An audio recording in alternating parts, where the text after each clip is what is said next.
É tempo de despertar. Esse mês inteiro nós falamos sobre isso. Esse mês todinho nós falamos sobre despertar. E eu acredito que essa mensagem ela é uma semente que, assim como toda semente, ela leva um tempo para brotar, para germinar, para gerar frutos. Mas eu tenho certeza que através de tudo que nós começamos a ouvir nesse mês de maio, o Espírito Santo de Deus começou a gerar algo dentro dos nossos corações. E é tempo de despertar, e despertar é algo bastante necessário. E o nosso despertamento, e aí eu vou dar um exemplo cotidiano, diário. Vou pedir, todo mundo pode sentar, tá bom? Ocupar os lugares. O nosso despertamento, ele vai muito de acordo com as nossas perspectivas do dia. Por exemplo, eu pergunto para você, qual é a sua característica? Como é que você desperta no seu dia a dia? Como é que você desperta no seu dia a dia? Tem algumas formas da gente despertar, não é verdade? Tem gente, por exemplo, que quando acorda é o tipo de pessoa meio ranzinza. Deixa eu ver aqui. Quem aqui é o ranzinza quando acorda? Vamos ver. Quem tá na projeção hoje? Ali? Você é ranzinza, Laís? É mesmo? Tem mais alguém aqui que acorda ranzinza? Você é ranzinza, Jair? Que as pessoas ranzinza, tipo assim, você acorda... Hã? Amanda é ranzinza? É mesmo. A pessoa quando acorda, você fala para assim, bom dia, ela. Bom dia só se for para você. Bom dia para quem? Então tem a pessoa que ela é ranzinza quando acorda, não quer papo com ninguém, já acorda, ai que barulheira, meu Deus do céu. Aí tem aquela pessoa que acorda tipo totalmente sonolenta, sabe aquela pessoa que acorda? Ela vai no banheiro para escovar o dente, ou ela vai pegar o café dela, ela vai assim, ó, olho fechado, totalmente desconectada da vida, sabe? Ela vai tropeçando, todo dia ela bate o pé no mesmo lugar, mas ela vai assim, totalmente sonolenta. Quem é do tipo que acorda tipo bem sonolento e demora para acordar de verdade? Deixa eu ver aqui. Gente, ninguém está respondendo. Ou vocês não são nada desses, ou vocês não acordam. Alguém já acordou aqui? Diga amém. Ah, ufa! Glória a Deus. Aí tem aquela pessoa que quando acorda é o desorientado.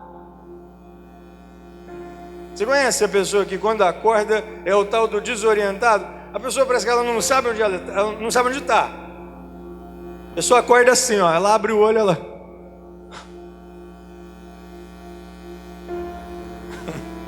Cara, é ruim quando a gente acorda desse jeito. Eu já acordei assim, sabe? Tipo, não sabendo onde é que eu estava. E aí um dia, sem brincadeira, estava tão escuro aquele dia, que eu acordei pensando assim, falei, cara, será que eu tô cego? Verdade. Não tinha uma fresta de luz entrando por lugar nenhum. E eu já acordei totalmente ali desorientado.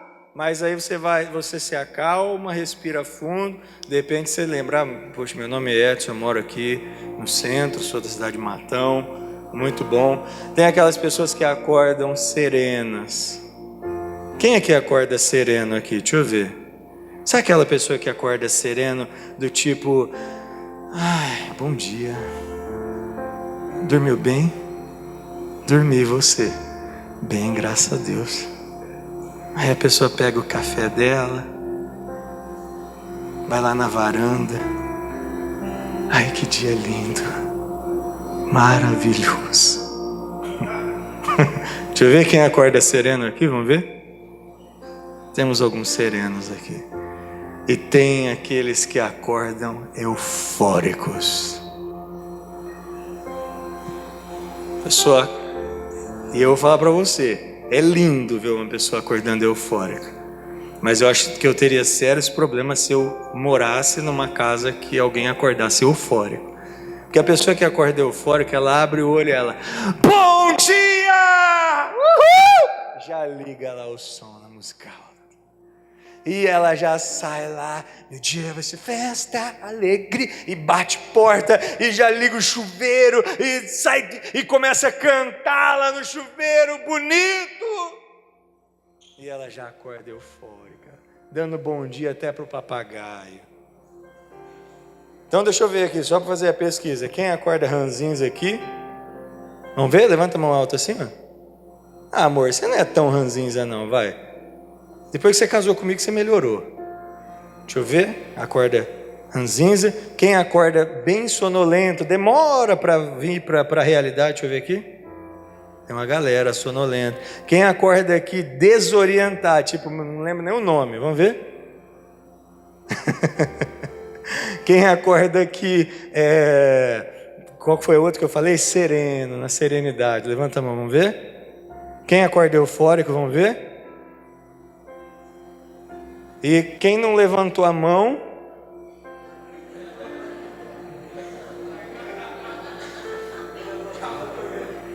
Eu acho que você deve ser o The Walking Dead. Oh, eu não acordo. Eu sou um zumbi. O nosso, como eu disse para você, a nossa maneira de despertar, ela está muito ligada à característica.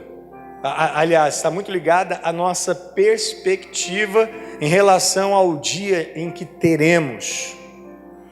A nossa maneira de acordar, ela também está muito ligada ao tipo de noite que nós tivemos, o tipo de descanso, se o descanso foi de qualidade ou não. Se no dia anterior nós dormimos em paz, com confiança em Deus, se nós dormimos tendo feito as pazes com alguém que de repente brigamos, se nós dormimos sem guardar mágoa e rancor nos nossos corações, então o seu jeito, o meu jeito de despertar, ele não é em vão. Envolve a sua qualidade de sono, envolve como você dormiu, ou seja, quais tipos de sentimento você guardou no seu coração no dia anterior. E também a sua forma de despertar está muito ligada à perspectiva que você tem para o dia presente. Amado, a minha oração hoje, e eu repeti essa oração, é que Deus nos faça um povo que realmente absorva a sua palavra, um povo que seja verdadeiramente transformado pelo poder da palavra de Deus, um povo que desperte para se libertar de toda opressão. Nós tivemos mensagens falando, despertando para a abundância, despertando para isso, para aquilo e aquilo outro, mas hoje o subtema da nossa mensagem é: desperte e livre-se de toda opressão. Eu posso falar uma realidade para você? Amado, o que eu mais tenho visto hoje, e é triste falar isso, é triste, mas eu também não posso ficar reclamando, eu tenho que fazer a minha parte, jejuar, orar, pregar o evangelho, coisa que eu tenho feito. Mas o que eu mais tenho visto hoje, sabe o que é? Pessoas oprimidas, e o que mais me assusta, pessoas oprimidas que pertencem a Deus.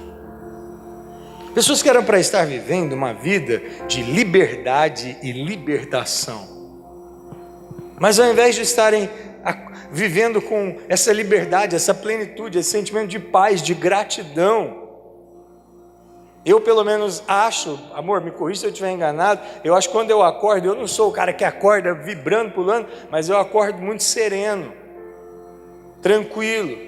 Eu gosto do silêncio da manhã, de refletir pela manhã, de fazer o meu devocional pela manhã, de buscar a direção de Deus para o dia de manhã, de abençoar, orar por você de manhã.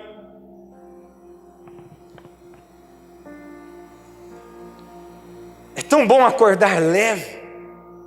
É tão bom acordar de forma serena, tranquila, calma. Agora existem pessoas que estão despertando, já oprimidas, com aquele sentimento de angústia no coração, de preocupação, já acordam pesadas e no fundo só estão acordando assim, porque despertaram corpo, mas espiritualmente ainda estão adormecidas. Hoje o convite de Deus para nós nessa manhã é despertar da opressão. Isaías capítulo 52, versículo de número 1, é o texto base da nossa palavra. Veja o que Deus fala através de Isaías. Isaías 52, 1 diz assim, ó: desperta, desperta. O som do povo estava tão pesado que Deus teve de falar duas vezes. E olha o que ele diz: veste-te da tua fortaleza, ó Sião. Veste-te das roupas formosas, ó Jerusalém, cidade santa, porque nunca mais entrará em ti nenhum incircunciso nem imundo. E aí que ele diz assim, ó: sacode-te do pó e levanta-te, assenta-te, ó Jerusalém, solta as cadeias do teu pescoço, ó cativa de Sião, porque assim diz o Senhor: por nada fostes vendidos, também sem dinheiro sereis comprados, porque assim diz o Senhor Deus: o meu povo em tempos passados desceu ao Egito para peregrinar lá, e a Assíria sem razão os oprimiu. E agora, que tenho eu que fazer aqui, diz o Senhor, pois o meu povo foi tomado sem nenhuma razão, os que dominam sobre ele dão uivos, diz o Senhor, e o meu nome é blasfemado incessantemente o dia todo. Aí Deus diz aqui, ó: portanto o meu povo saberá o meu nome, pois naquele dia saberá que sou eu mesmo que falo, eis-me aqui. Você pode nesse momento, em nome de Jesus, colocar a sua mão sobre o seu coração. Pai, em nome de Jesus, nós estamos aqui para ouvir a sua voz. E eu peço a Ti, Espírito Santo, eu sei o amor que o Senhor tem por cada vida aqui. Eu sei que o Senhor sabe como as crenças de cada pessoa aqui foram formadas durante a sua infância. Deus, eu não tenho condições por mim mesmo de mudar a visão de ninguém. Eu só tenho condição de pregar o Evangelho e eu me coloco à Tua disposição. Eu não sei pregar, eu não tenho capacidade para pregar, mas eu quero pregar no poder do Espírito, na capacidade do Espírito. Senhor Jesus, eu oro para que nesse lugar eu vejo que existem espíritos que querem tirar a atenção, colocando maus sentimentos, maus pensamentos, colocando desconcentração na mente de pessoas. Mas hoje eu oro, Deus, e eu peço que a glória, a luz do Evangelho, a luz que chega e dissipa as trevas, Deus, que todas as trevas sejam dissipadas e que a luz do Evangelho raie, ilumine os nossos corações e nos ajude a entender o Evangelho e frutificar nele, em nome de Jesus. Você que assim crê, diga amém. O Espírito Santo ao meu coração ministra. Sabe, queridos, que o inimigo, o diabo, ele está querendo desfocar muita gente dessa mensagem. Sabe por quê? Porque ele quer continuar oprimindo pessoas. E o diabo só oprime crente ignorante. Quando eu digo ignorante, é crente sem conhecimento. A partir do momento que a verdade raia em você, o seu coração é dilatado, é aberto para a verdade. Jesus falou e Jesus não mentiu. Conhecereis a verdade e a verdade vos libertará. Hoje é dia de dar um basta em toda a opressão. Quem crê nisso, diga amém. Amado, o resumo desse versículo, logicamente que eu vou dar um amparo mais teológico para você, mas em suma, o resumo desse texto de Isaías que nós lemos, ele nos chama a atenção para alguns pontos principais. O primeiro, Isaías diz: desperta. Ou seja, a igreja precisa despertar. Segundo ponto, se vista de fortaleza. A igreja precisa se vestir de fortaleza e colocar uma veste formosa, uma veste festiva, tirar a veste de luto, a veste de escravidão de quem está sendo oprimido e vestir uma roupa de festa. Ele diz: é tempo da igreja levantar a cabeça, sacudir o pó de quem estava no chão e se assentar no trono. É isso que Isaías está falando. Se você reler o versículo, você vai perceber que é exatamente isso. Ele está dizendo: é tempo da igreja soltar as cadeias do seu pescoço. É tempo da igreja declarar e tomar posse: nunca mais o incircunciso ou o imundo entrará no seu território. Ou seja, nunca mais o inimigo vai oprimir você, vai dominar você. Porque Deus diz: vocês foram vendidos sem preço, ou seja, vocês foram vendidos através do pecado, o pecado de Adão, mas eu estou comprando vocês. A mensagem de Cristo para a igreja é: eu comprei vocês com o meu sangue, e vocês vão saber o poder do meu nome, e naquele dia vocês ouvirão a mim dizer: eu estou aqui. Ou seja, sou eu quem digo: eis-me aqui. Eu não sei qual o seu motivo de estar aqui hoje. Eu acredito que é o mesmo que o meu. Qual? Eu vim buscar a Deus. E nesse dia, onde existem pessoas buscando, esse é o dia onde o Senhor diz: eis-me aqui. Ele quer se deixar ser encontrado por você. Isaías viveu cerca de 700 anos antes de Jesus. O livro de Isaías traz como mensagem principal a vinda do Messias. O Messias que vem para trazer salvação, que vem para estabelecer o reino de Deus, que vem para nos libertar do poder das trevas. O livro de Isaías também traz a mensagem aonde Isaías anuncia que por conta da rebeldia dos judeus, eles iriam passar pelo cativeiro da Babilônia e que naquele tempo Jerusalém seria destruída. Mas o mesmo profeta que profetiza sobre o exílio é o profeta que também profetiza sobre o retorno dos judeus para Jerusalém e a restauração da cidade de Jerusalém. Essas são as mensagens principais do texto de Isaías.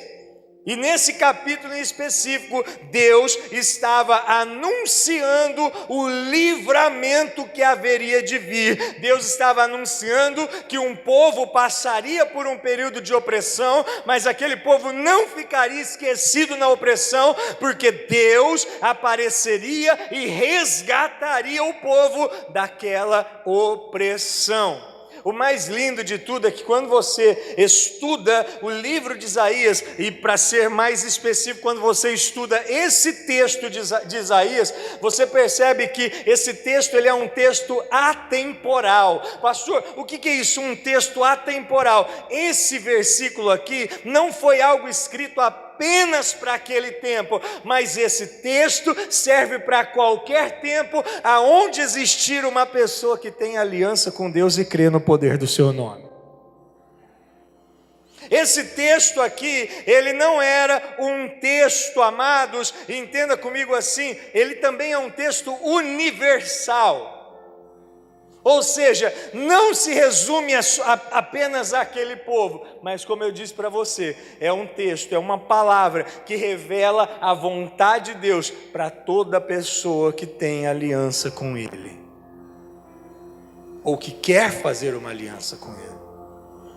Então, é atemporal, não foi só para aqueles dias, é universal, não foi só para aquele povo. Deus, através do profeta Isaías, dirige a sua palavra a um povo que estava oprimido, a um povo que passaria por um período de grande opressão. Amado, você, com sinceridade, você tem se sentido oprimido? Ou você já se sentiu oprimido, oprimida? Pastor, fala aí para mim, como é que fica uma pessoa quando ela está oprimida? Quais são os sintomas de alguém oprimido? A pessoa que, quando ela se encontra oprimir alguém, uma pessoa oprimida é alguém que está debaixo do poder de alguém. E uma pessoa, geralmente, quando ela está oprimida, ela tem, primeiro, a sensação de desamparo. Ela sente que Deus a abandonou, ela sente que ela não tem ninguém para contar, ela sente que ninguém está sequer preocupado com o que ela está sentindo ou passando. Então a pessoa oprimida, ela tem essa sensação de desamparo. E essa sensação pode gerar N atitudes nelas. Não, eu tenho mesmo que dar meu jeito, ninguém está nem aí para mim, eu vou fazer do meu jeito e acabou. Uma pessoa, quando ela está oprimida, ou seja, tem alguém subjugando ela, ela se sente impotente. Você já se sentiu assim, impotente? Sabe quando você perde completamente a autoconfiança, não tem mais confiança para fazer nada, até coisas que você é bom de fazer, coisas que você sempre fez tranquilamente, cozinhar, conversar, parece que sua autoconfiança foi embora, até para as coisas simples, a insegurança está batendo. A pessoa, quando ela está oprimida, ela é uma pessoa que ela acorda todo dia com raiva. Sabe aquela pessoa que já acorda todo dia, sabe, só vendo os pontos negativos da vida, só vendo as coisas negativas nas pessoas, só enxergando os obstáculos nas pessoas, nas situações, tudo tem um obstáculo para ela. Não sei se eu vou poder, não sei se eu vou conseguir, aquela fulana lá eu não gosto. A pessoa vive amarga, é gente oprimida. A pessoa, quando está oprimida, ela se sente frustrada. Esse sentimento de frustração é um sentimento de fracasso. A pessoa começa a ter vergonha de si. Eu sou um fracasso como marido, eu sou um fracasso como mãe, eu sou um fracasso na minha vida profissional. Opressão, medo, sabe, o medo é aquela sensação de que parece que isso nunca vai acabar. E aí a pessoa começa a ficar ansiosa, impaciente. Aí o nível de cortisol vai lá em cima e a pessoa começa a ficar estressada, não dorme direito, dorme demais, come de menos, come demais, a pessoa fica toda desregulada, e aí esse sentimento de opressão mexe até com a autoestima da pessoa, a pessoa começa a se sentir, sabe, feia, sem inteligência, começa a se sentir inferior às outras pessoas, e às vezes começa a ficar uma pessoa até invejosa. A opressão, amada, ela suga nosso ânimo, ela rouba as nossas energias, ela acaba com as nossas forças. Uma pessoa oprimida, ela fica totalmente entregue, ela fica no pó. Deus dirigiu sua palavra a um povo que estava oprimido, a um povo que passaria por uma grande opressão, e Deus sabia que aquele povo ia ficar tão abatido, tão sem autoconfiança, tão sem autoestima, tão frustrado. Deus sabia que aquele povo se encontraria abatido, prostrado. Mas sabe qual é a boa notícia? Deus é um Deus que resgata o seu povo. Há um povo que estava prostrado e abatido. Com voz profética, Isaías começa a clamar: desperta! Desperta! Acorda, Jerusalém! Veste-se de fortaleza. Sacode o pó, Jerusalém. Tira a corrente do seu pescoço, porque você não será mais dominada. Eu estou comprando você, e a partir de hoje toda a força do inimigo não vai mais invadir a sua vida e nem o que é seu, porque eu estou dizendo: eis-me aqui, eu estou com você. Amado, hoje Deus está dizendo: é tempo da igreja despertar de toda opressão. É tempo da igreja do Senhor começar a se vestir. Sabe como, querido? Se vestir de fortaleza. Pastor, o que é isso? Eu vou ter que colocar uma fantasia de montanha e começar a orar? Se alguém perguntasse para você e dizer assim: o que é se vestir de fortaleza? Veste-te de fortaleza. O que você iria responder? Sabe, querido, Deus chama a igreja para um despertar. E esse despertar, ele precisa gerar em nós uma mudança de postura. Houve um período da Bíblia em que um grande homem de Deus, alguém amado por Deus, alguém que era considerado homem segundo o coração de Deus, Davi, em um dado momento de sua vida, ele passa por um período de extrema opressão. E Davi, em sua intimidade, em sua comunhão com Deus, ele nos ensina a como despertar da opressão, a como se vestir de fortaleza, tirar a veste de luto, tirar a roupa de escravidão e se vestir de fortaleza. Como você conhece a história, Davi morava numa família simples, tinha mais 7 irmãos, e foi o escolhido por Deus para suceder Saul como rei de Israel, porque Saul não estava reinando com integridade. Deus então libera uma sentença: rejeitei Saul e escolhi a Davi. Deus envia o profeta Samuel até a casa de Davi e derrama o azeite sobre a cabeça de Davi. A partir daquele dia em que Davi é ungido, sabe, tudo muda na vida de Davi. Todas as coisas mudam. O Davi, que já havia, para proteger as ovelhas de seu pai, já havia vencido leões, já havia vencido ursos. Esse mesmo Davi se encontra diante de um grande desafio, ou melhor, ele assume um grande desafio: enfrentar um gigante que estava ameaçando toda a nação de Israel. Davi vai para o desafio e vence o gigante. Naquele período, Davi se torna uma personalidade em Israel.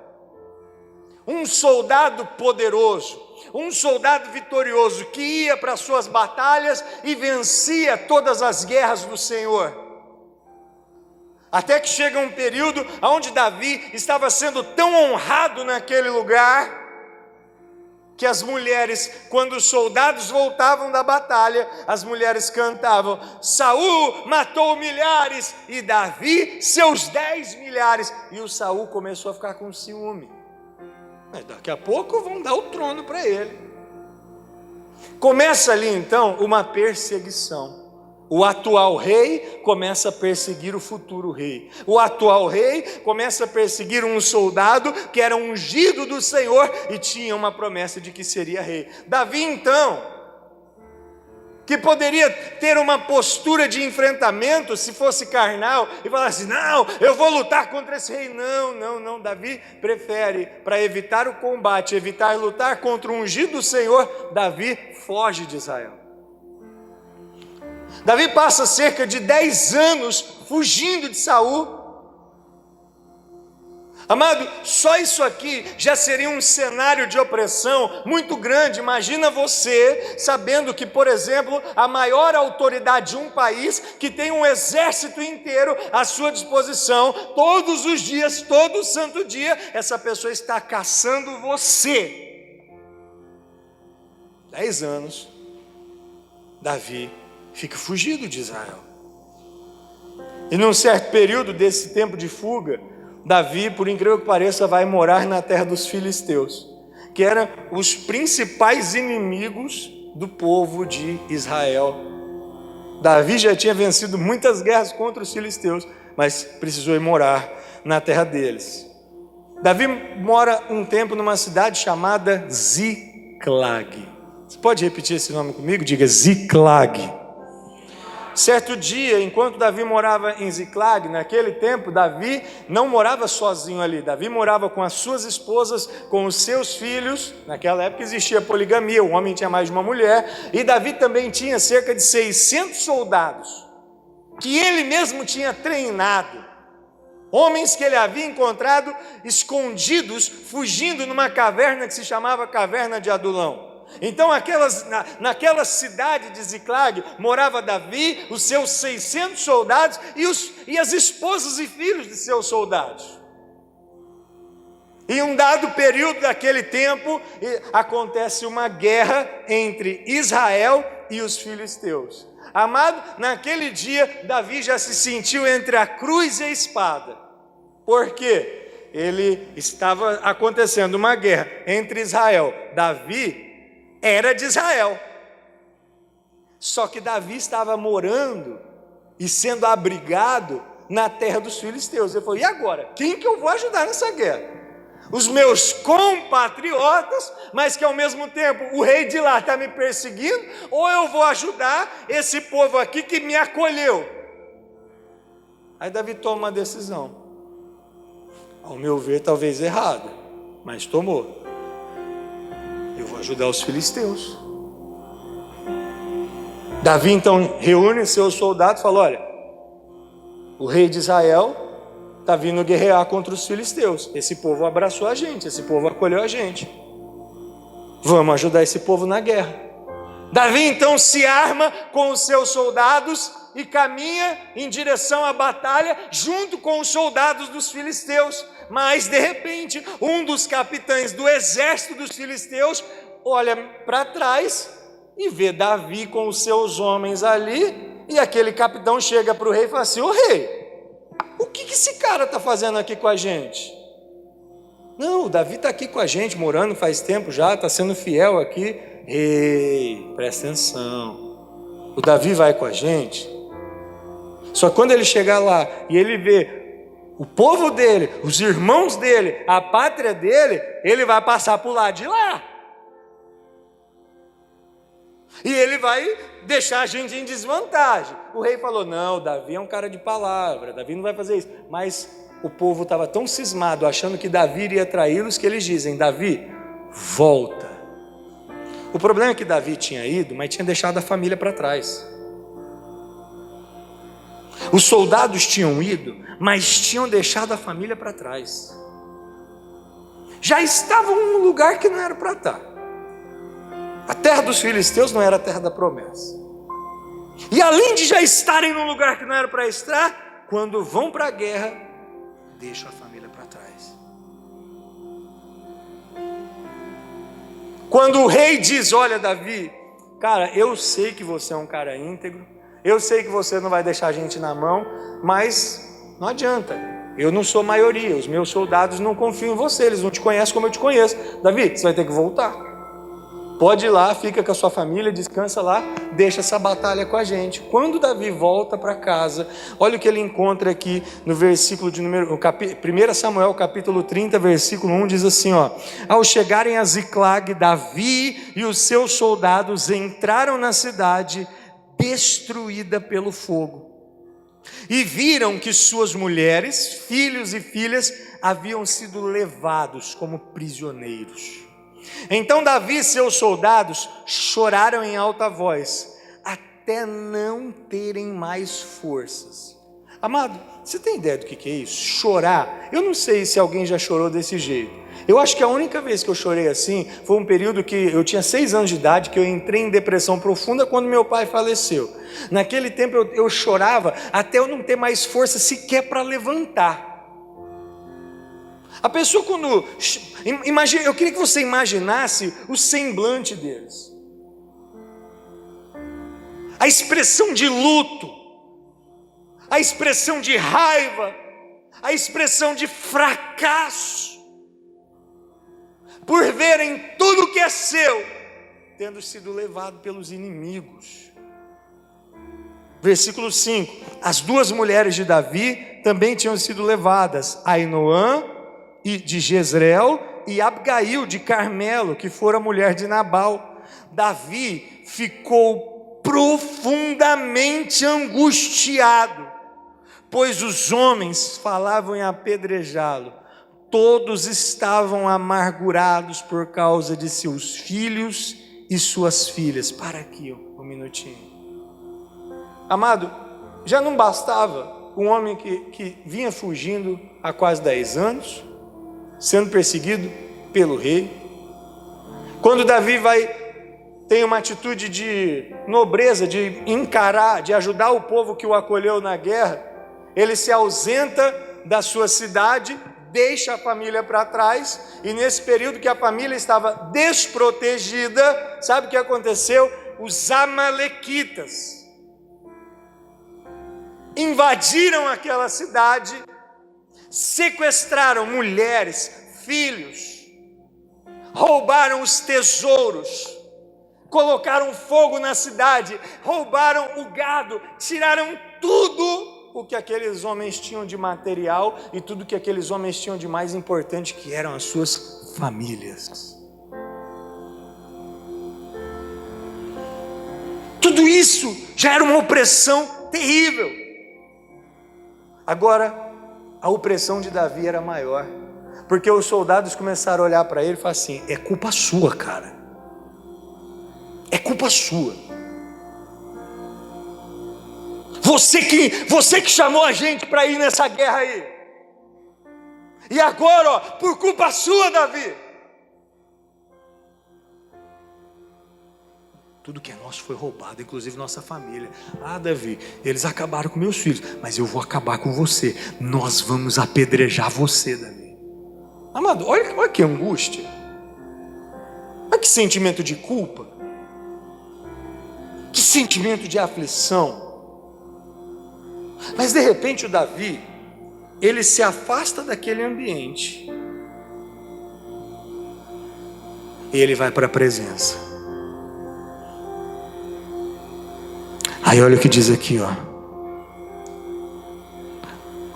Os homens falavam em apedrejá-lo. Todos estavam amargurados por causa de seus filhos e de suas filhas. Davi, porém, fortaleceu-se no Senhor, o seu Deus. Sabe o que Davi fez? Se afastou daquele ambiente e foi orar.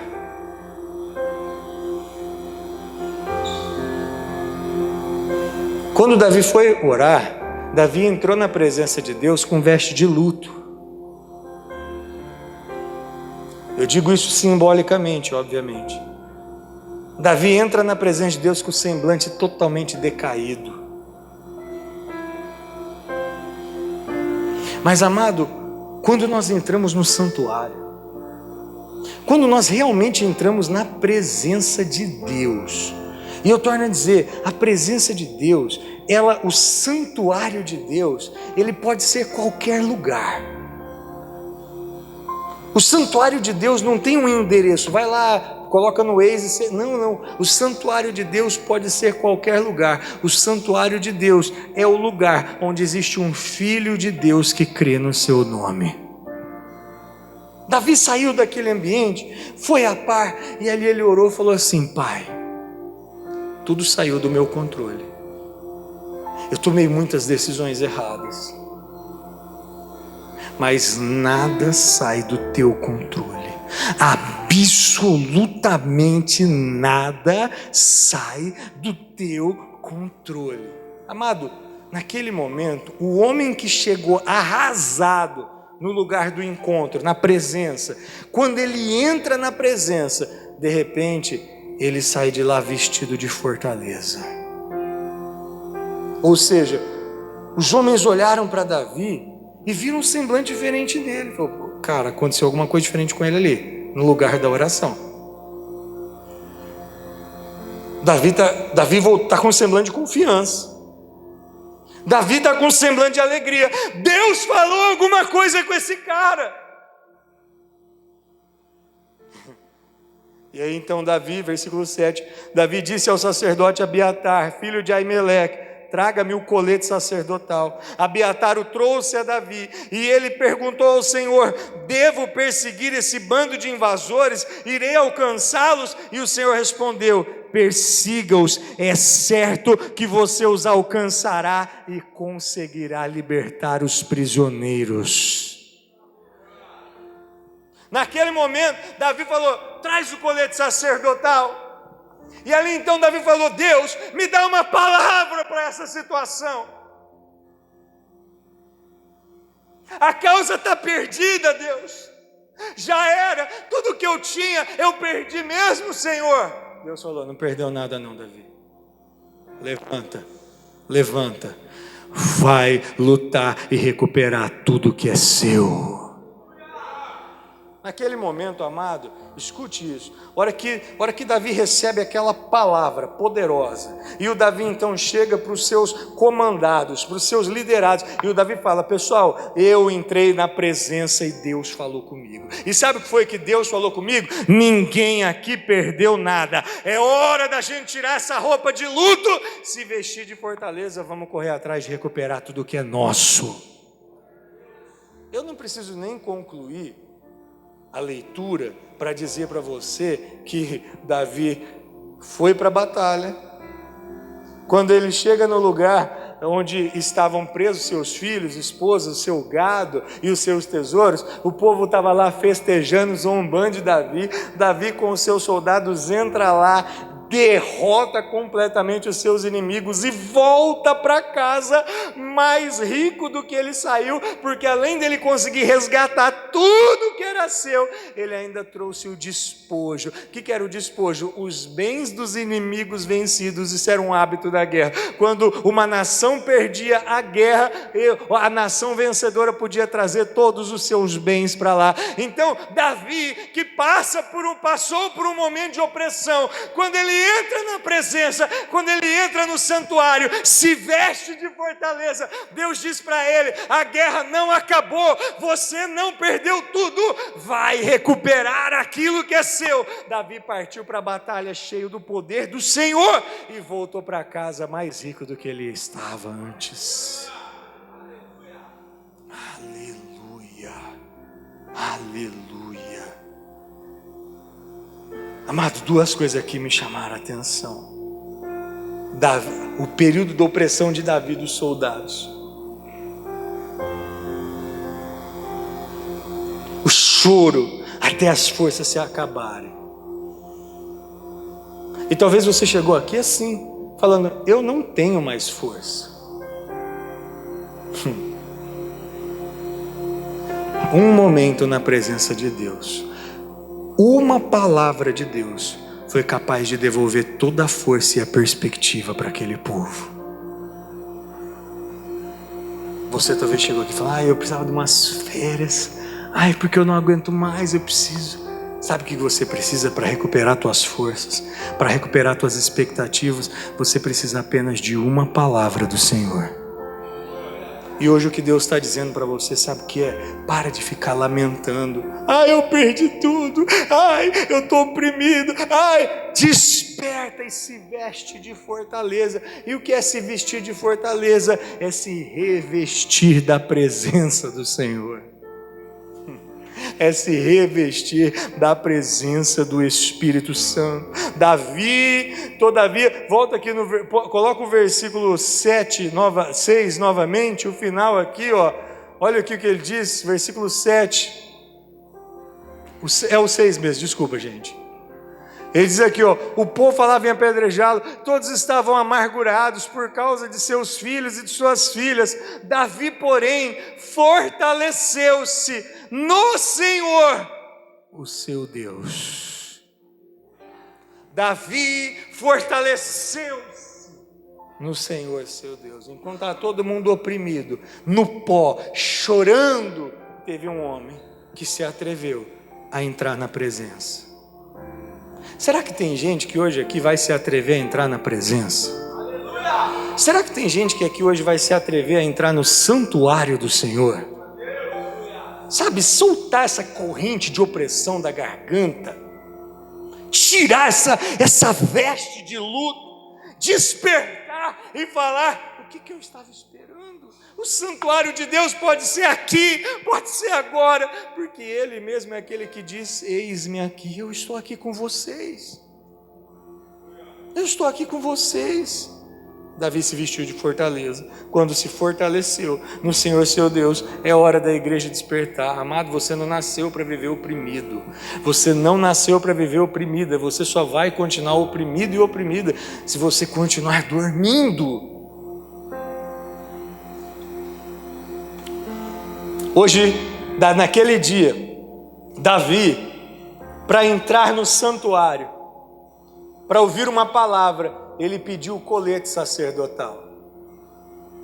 Nós podemos ter uma experiência, acredite você ou não, eu acredito. E eu oro para que você creia também. Hoje nós não precisamos de um colete sacerdotal. Sabe por quê? Porque hoje nós temos o sumo sacerdote, Jesus Cristo.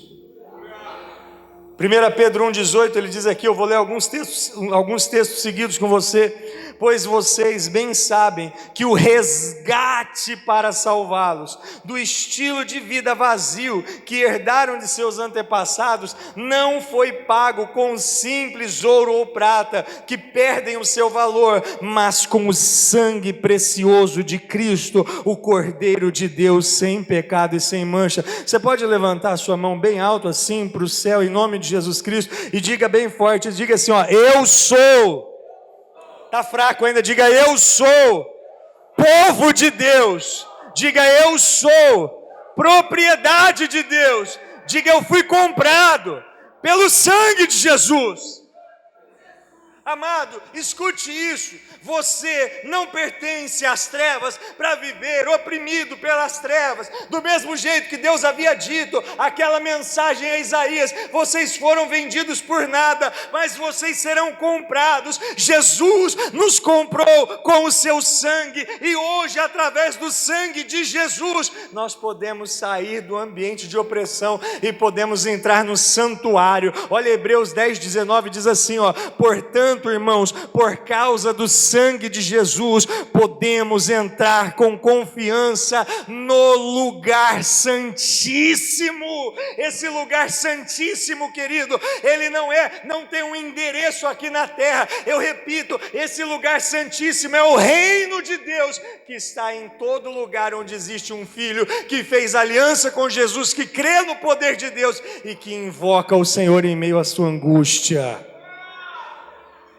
Pelo sangue, eu posso entrar com confiança, eu posso dizer assim, opressão, trevas, eu não pertenço mais a você, eu sou propriedade dele, e hoje eu estou entrando na sala do trono com muita confiança.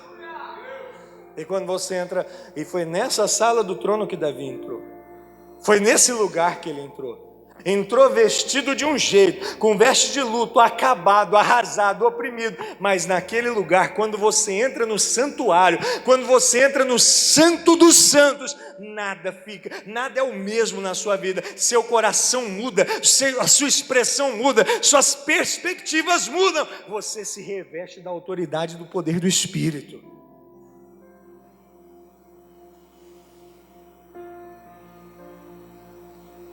Pastor, o que eu faço no Santo dos Santos?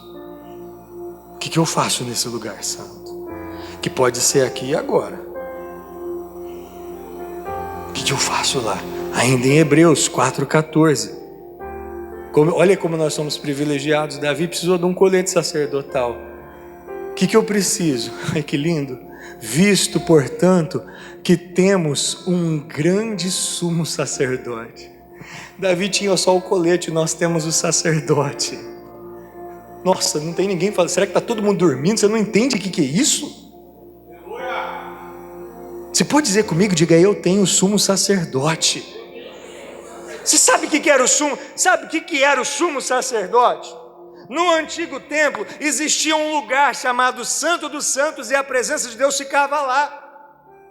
Só o sumo sacerdote podia entrar lá uma vez no ano. Agora não. Agora, pelo sangue de Jesus, nós temos um sumo sacerdote que, através do nome dele, junto com ele, junto com o sumo sacerdote, todos nós podemos entrar no Santo dos Santos. Uau! E aí olha o que acontece aqui, ó. Visto que temos um grande sumo sacerdote que entrou no céu, Jesus, o Filho de Deus, apeguemo-nos firmemente àquilo em que cremos. Nosso sumo sacerdote entende as nossas fraquezas. Quando Davi chegou lá, Deus não... Davi, você está com essa cara fracassada. Não, ele entende as nossas fraquezas. E olha o que ele diz aqui, ó. Pois enfrentou as mesmas tentações que nós, mas nunca pecou. Assim, aproximemo-nos com confiança do trono da graça, onde receberemos misericórdia e encontraremos graça para nos ajudar quando for preciso. Você entra no santuário. A primeira coisa que Davi encontra no santuário: misericórdia, Senhor, eu tomei uma decisão errada, eu fui, não era para ter ido, eu deixei minha família para trás, talvez não era nem para ter fugido de Israel. Davi, você está no meu santuário, eu perdoo você, filho. Não importa quais foram os seus pecados, se você entrar no santuário você vai encontrar perdão, misericórdia, e ainda, sabe o que mais você vai encontrar? Além da misericórdia, você vai encontrar a graça do Senhor. Sabe que a graça de Deus é o favor de Deus. Misericórdia é: eu não recebo o castigo que eu mereço, e a graça é: eu recebo a bênção que eu não merecia receber. No santuário do Senhor existe misericórdia e graça para nós. A misericórdia é o que nos limpa do pecado.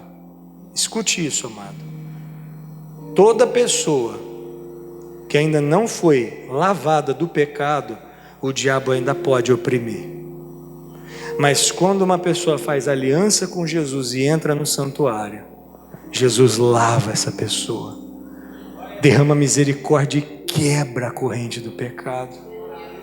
Isso é a misericórdia, e no santuário nós encontramos a graça, é o favor de Deus, é Deus dizendo: filho, luta, filho, estica a sua mão para pegar a bênção, e aonde a sua mão não chegar, a minha mão vai chegar.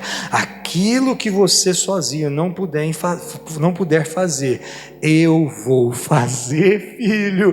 Eu tenho poder e deixa comigo, filho. Mesmo, ai Deus, mas eu não mereço. Como que eu ia merecer tanta coisa boa? Filho, o nome disso é graça. Só entra no santuário. Acorda, filho.